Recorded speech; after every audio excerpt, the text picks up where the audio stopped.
Apakah sosok manusia pembohong seperti Anies Baswedan ini layak dijadikan sebagai calon presiden di negara kesatuan Republik Indonesia? Karena kebohongannya sangat luar biasa.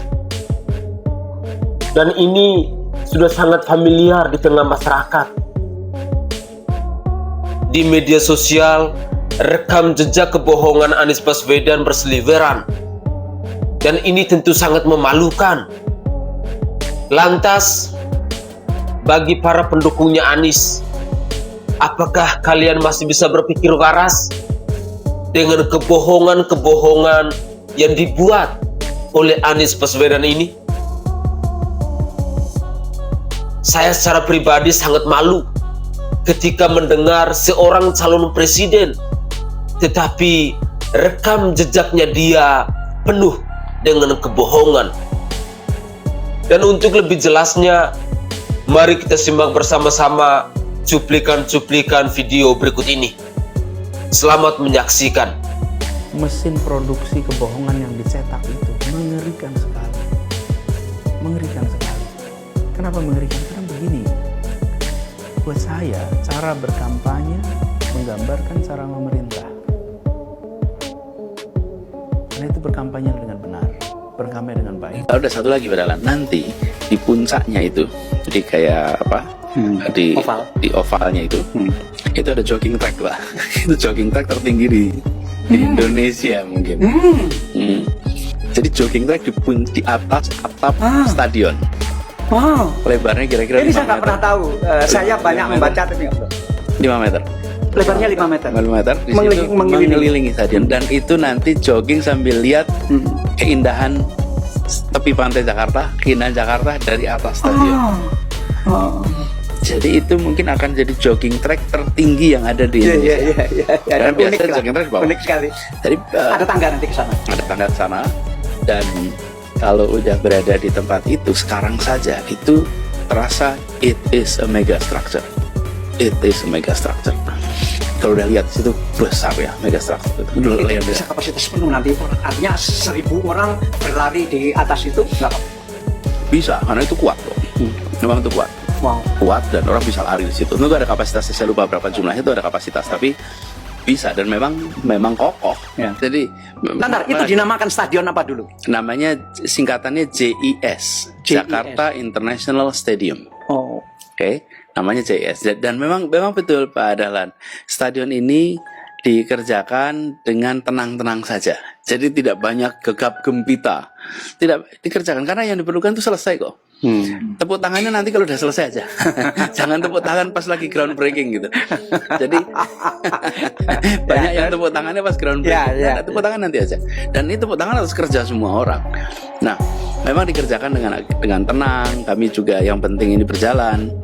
Dan sekarang ini secara target itu 80% harus tercapai, realisasinya 81%. Jadi kita sudah lebih cepat dari target. Desember ini insya Allah gedung utama selesai. Jadi 100% insya Allah gedung utama selesai. Nah, pendukung kanan kiri, perapian kanan kiri insya Allah Maret selesai. Perapian kanan kiri itu ya tamannya, ya trotoarnya itu nanti. Jadi Pak Anies nanti sempat meresmikan?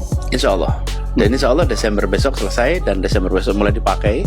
Bahkan akan ada pertandingan mengundang dari Juventus, Real Madrid, dan Barcelona.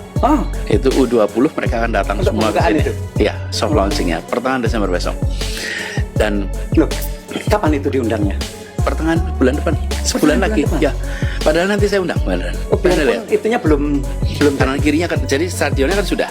Yang belum adalah landscape kanan kiri, kemudian trotoar gitu, itu supportnya. Tapi kalau stadionnya kursi sudah mulai dipasang sekarang. Kapasitasnya 82.000. Wow.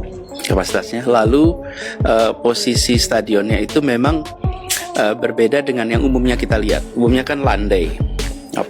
Antara kursi itu seperti lebar gitu. Kalau ini relatif vertikal.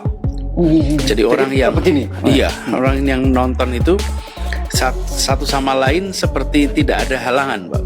Karena kepala orang di depannya kira-kira tidak menghalangi dia gitu. agak vertikal, lalu Itu ada yang ditiru. Sistem itu dari mana? nah jadi gini, saya cerita awalnya nih. Stadion ini standar FIFA. Dan itu artinya arsiteknya pun harus license.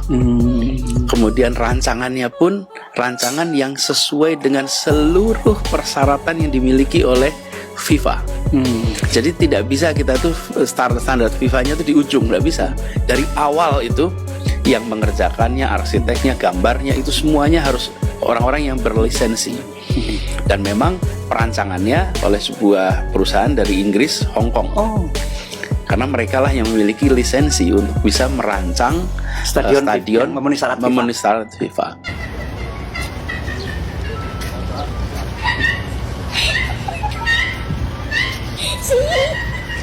Ibu Pak Anies, ini mau melaut Pak? Ya, ke pasar. Apa? Udah siap panen Pak? Apa? Udah siap panen ya? Ibu-ibunya jago panen loh Pak. Ke Banten ya. Iya. Ya, betul juga nih. Balas juga nih.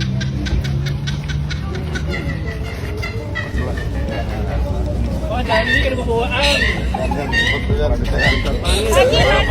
Kepala desa semua.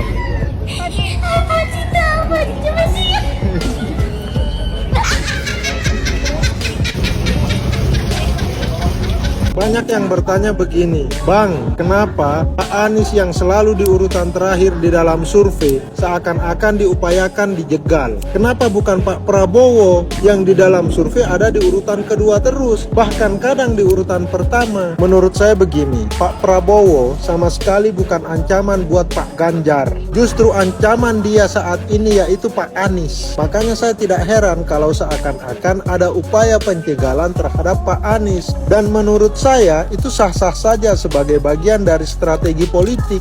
Namanya juga politik, kalau mau menang ya harus totalitas, bagaimanapun caranya. Ini kalau kita memahami politik secara praktis ya, sebagai seni perang, bukan sebagai nilai etis yang harus memperhatikan adat istiadat, kesopanan, tata krama, dan lain-lain. Itu hanya teori yang kita dapat di bangku sekolah, yang kita pelajari dari bukunya Pak Miriam Budiarjo. Meskipun itu yang selalu dijual sebagai pemanis di dalam politik praktis. Kita kembali ke awal tadi. Kenapa Pak Anies yang menjadi ancaman serius bagi Pak Ganjar? Kenapa bukan Pak Prabowo? Bukankah Pak Prabowo pada Pilpres 2019 memiliki suara yang cukup banyak, 44% sekian loh. Iya, itu benar, tapi kita harus lihat sumber suara tersebut dari mana. Menurut saya, 44% itu bukan suara loyalisnya Pak Prabowo, melainkan suara dari kelompok-kelompok yang tidak menghendaki kemenangan Pak Jokowi saat itu, terutama kelompok Muslim yang disebut-sebut sebagai garis keras. Jumlah kelompok ini tidak sedikit, mereka banyak dan terorganisir dengan baik sampai hari ini. Menurut saya, saat itu mereka memilih Pak Prabowo bukan karena mereka suka dan menganggap Pak Prabowo bisa merepresentasikan suara mereka. Mereka memilih Pak Prabowo karena mereka tidak suka sama Pak Jokowi, karena tidak ada pilihan lain lagi. Artinya, Pak Jokowi saat itu dijadikan musuh bersama. Nah, setelah Pak Prabowo masuk koalisi dan menjadi bagian dari kabinet Pak Jokowi, kelompok-kelompok tadi kan pasti kecewa berat, dan sudah pasti mereka akan meninggalkan Pak Prabowo dan mencari figur baru yang bisa memperjuangkan kepentingan mereka. Nah, yang dianggap figur baru itu saat ini ya Pak Anies. Kurang lebih 44% suara kelompok tadi adalah saldo suara yang saat ini dimiliki oleh Pak Anies. Dia tinggal mencari tambahan suara di luar kelompok itu. Dari mana? Ya dari partai yang saat ini mengusung dia, dan kelompok nasionalis yang kecewa terhadap penguasa saat ini. Terus bagaimana dengan potensi suara Pak Ganjar? Apakah suara pemenang kemarin akan mutlak lari ke dia? Belum tentu juga, karena suara Pak Jokowi kemarin bisa terbagi dua dengan Pak Prabowo yang sudah menjadi bagian dari kelompok mereka sekarang. Apalagi kalau Pak Prabowo memilih wakilnya dari kalangan nasionalis religius, dari PKB atau Golkar, bisa-bisa Pak Ganjar kehilangan suara yang sangat banyak. Tapi di survei Pak Ganjar menang terus. Ya itu beda cerita. Jujur saya tidak percaya survei. Itu menurut pendapat saya. Kalau ada pendapat lain, monggo komentar di sini ya. Kita diskusi yang baik. Thank you. Nah, kalau kemudian Mas Anies dibagikan sebagai simbol perubahan, apa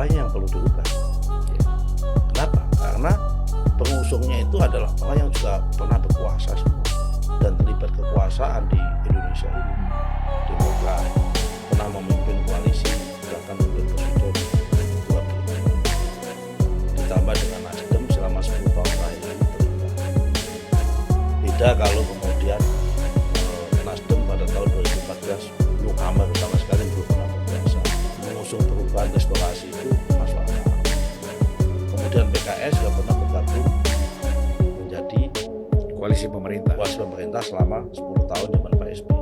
Iya. Jadi ini akanya mau dianggap berubah. Saya tinggal mengundurkan diri dari Nasdem. Hidup Pak Sandi! Jiwa saya, raga saya merah putih untuk Indonesia. Bukan untuk Indonesia. Hidup Indonesia!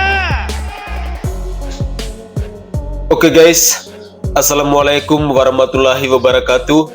Salam, Om Swastiastu, Namo Buddhaya, salam kebajikan dan salam sejahtera untuk kita semua. Saudaraku sebangsa dan setanah air, para penonton kanal YouTubeku yang sangat saya hormati dan sangat saya cintai. Dalam buatan video tadi, kita menyimak bersama. Kita menyaksikan bersama dan kita mendengar bersama bagaimana kebohongan yang benar-benar hakiki dari seorang Anies Baswedan. Sosok yang saat ini dijadikan sebagai calon presiden. Sosok yang saat ini sedang diagung-agungkan oleh para pendukungnya Anies. Sosok yang punya gerakan perbaikan untuk perubahan. Tetapi pada video-video tadi semuanya membuktikan bahwa Anies adalah manusia pembohong.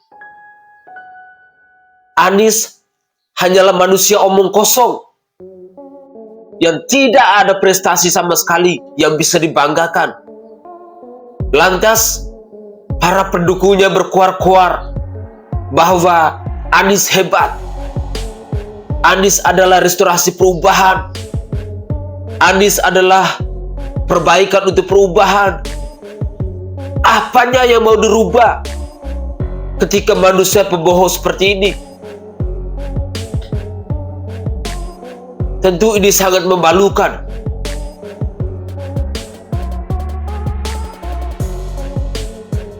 Dia secara terang benderang berbicara soal kebohongan itu. Ayo, mari kita tengok ke Stadium JIS itu. Apakah benar yang dikatakan oleh Anies Baswedan itu?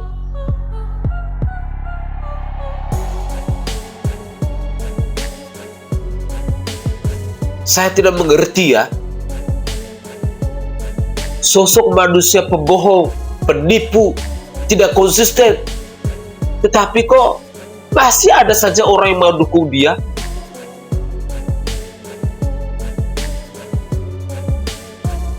Apakah orang-orang yang mendukung dia ini masih normal ya?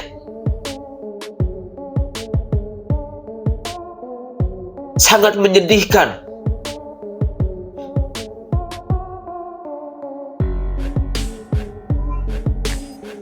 Persoalannya menjadi presiden itu butuh pemimpin yang harus benar-benar berjiwa besar, yang harus benar-benar berjiwa nasionalis, tidak membohongi rakyatnya.